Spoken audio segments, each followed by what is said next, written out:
good day so far for the local schools right here at the 2012 Aberdeen Vail Regatta. I'm Keith Russell, joined by Ferdinand Bergen, who graduated from Temple in 2001. A great day for the Owls so far. Renee Heichel, who graduated from St. Joe's in 2001, rode in the Olympics in Beijing in 2008. What have your thoughts been so far today? The racing today has been amazing, Keith. We've seen the athletes out here having to battle crosswinds in the upper part of the course, and as they come into the lower part of the island, they get a little bit of shelter. So I think what we'll see as these races unfold is that athletes are going to maybe want to push through those upper parts of the course where it's windy, and then look to take advantage when they hit the shelter at the island. So if they're doing a great job, then they're going to take advantage of the conditions out here today. And as we look at some of the good folks in the stands here on Kelly Drive, Ferdinand, what is the feeling like as you're next on the docket, as it's almost your time, as we get set for the women's novice heavyweight 8? What is this feeling like? Yeah, it's a nervous enthusiasm, but it's also just absolute relief that this day is finally here. They've already qualified because these are the finals. They've gone through the heats, shown their muster. They've gone through the semifinals. So now it's a relief. This is the day. This is the moment that they're going to prove to the rest of their competition what they've been doing and how good it's been going. Starting at the top of your screen in this race, North Carolina. In lane 5, Drexel. In lane 4, Delaware. Lane 3, Lehigh, the Mountain Hawks. Lane 2, Duquesne, the Dukes. And lane 1, Purdue, the Boilermakers. So, Renee, this is a women's heavyweight race. We talked about the dimensions for the lightweight men. Give me the dimensions for the heavyweight women. Well, they can be anything in the world, Keith. We'll see rowers who are short, who are tall, anybody. It's called open weight, and that is truly what it means. It is open for everyone. You just see all types of body types in this event. If you had to narrow it down to an average of what makes a women's rower successful in the heavyweight division, what would an average height and average weight be? I'm going to have to just reach back to my roots as a lightweight and say that it really doesn't matter. I mean, we've seen small open weight rowers at the collegiate level go on to be national team lightweights like myself. So I'm going to say that there's no average. You can have smaller athletes who can just be more effective than bigger people out there. I mean, the real key is that you move your body weight, that you are powerful enough to move your body weight and whatever weight you're accountable for in the boat.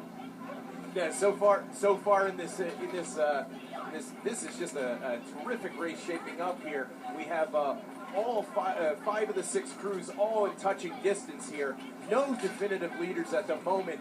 Just a great showing here. It appears that Lehigh, the Mountain Hawks there, just edging out their Drexel on the outside possibly for the lead.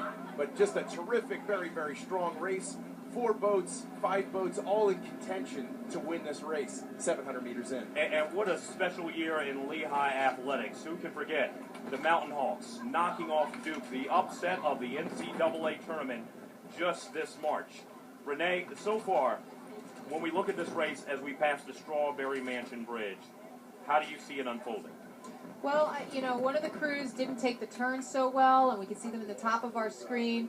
To make this turn in the 8, you actually have to make the turn before you get to the bridge, the famous turn at Strawberry Mansion Bridge. So the coxswain, will hopefully make that turn beforehand to set the crew up to go straight through the bridge. And you can see, in addition to the turn, the wind is still blowing these crews around up there. And a great push here from the hometown favorites, the Drexel Dragons, just trying to squeak out 3 or 4 seats, it appears to be, over Lehigh on the inside here. Just trying to put a stamp on this race, really just trying to edge out in front and dictate what's going on. There is a little bit of a crosswind coming from the top of the screen to close to us, so as Drexel comes in closer to the 500 meter to go, shielded a little bit by the island, not that they could necessarily coast, but they'll be a little bit protected from the wind conditions there, which make it a little bit easier for them to get the rating up and sprint. The Dragons have a length in front, Renee. Yes, they do, and they're looking strong. You can see Val Seat there, moving her shoulders. They're swinging well together. We've got a push here from the crew that closest to us. Mountain Hawks looking Mountain great. Hawks. Lehigh. Yeah, Lehigh is looking strong, but the Dragons are in control of this race at the moment. You can see that when their blades enter the water, it's sharp catches, even amidst this wind, which is blowing them around. And they're swinging well. They're swinging a little bit better than the crews who are fighting to get them. Drexel rowing a Resolute Racing shell, which is made in New England. Very, very nice shell. Nautical engineers from America's Cup actually designed the shell. And they're displacement shells. They move the water out of the way. They don't sit on top of the water. And what's neat about that is essentially lightweight or heavyweight. Everybody really weighs the same, quote unquote, weighs the same amount in the water because the boat is designed for 170-pound average crew or 150-pound average crew. So even though you could have crews that are larger or smaller than others, they have equipment that is designed to fit their specifications. And this boat costs about $45,000 actually. They're about 59 feet long in there. They weigh about 200 pounds. That's it. 200 pounds. Carbon fiber, Kevlar, all the space age materials. Pardon the pun, but we are truly looking at a dragon boat. They are breathing fire right now. They are. I mean, you can see Strokesy just setting a really nice rhythm for the rest of the boat.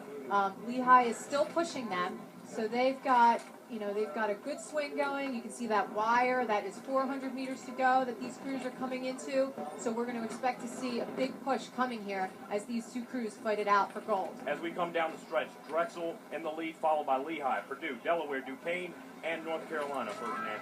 You can just look at the symmetry. I mean, it's poetry in motion. And as we mentioned before, you can't take the race on your own shoulders. You have to work perfectly timed with the rest of your teammates, but you just have to do it better. Whatever you're doing, you have to do it better. And you have to do it at the same exact time that the rest of your crew is doing. And we can see Drexel has put a lot more distance in between them and Lehigh. They are taking the lead. The Drexel Dragons here at home getting excited. They know they row here every day. They know what it means to be at the end of the island. They are pushing. They know the gold medal is within their reach, and we see them raising their stroke rating. They're raising it. Their blades are a little bit messy. Their blade work is a little messy. They don't care. They are going for the lead. Brilliant finish here. Brilliant finish. The Mountain Hawks couldn't keep up, and on the inside here in lane one, the Boilermakers really trying to make a push. Making a push for silver to try to overtake the Lehigh Mountain Hawks. Just a very, very strong finish here from Purdue in lane one, but crossing the finish line, Vail champions, the Drexel Dragons. And the Boilermakers right now, 38 strokes a minute. The men's novice 4, Temple. The men's novice lightweight 8 final, Delaware. The women's novice heavyweight 8, Drexel. What a day for the local teams at the 2012 Aberdeen Vail Regatta. Jubilation, all kinds of excitement. Renee, they just accomplished what they came here for. And they were very brave. They took a big push there at the end of the race. We saw they were neck and neck with Lehigh through most of the race. Can you see the girls hugging each other? Yes, they are. This is where you can't feel the pain, all the lactic burn, all the suffering. High five for you and a high five for you. Yes, it's a win in front of the home crowd. It's a feeling that there's just no comparison, Keith. Remember this moment for the rest of their lives. It is just euphoric.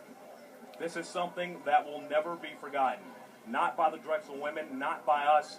And don't forget, we have much more coming up right here on the 2012 Aberdeen Vail Regatta. Ferdinand Bergen, a Temple graduate in 2001. You've seen your Owls get it done today. Yep. Renee Heichel, an Olympian in 2008 in Beijing. What a job all day long. Look at the Blue Hens. They're a winner today. So far, so good for the local teams, including your Temple Owls. Hang tight. Much more from the Vail Regatta coming up.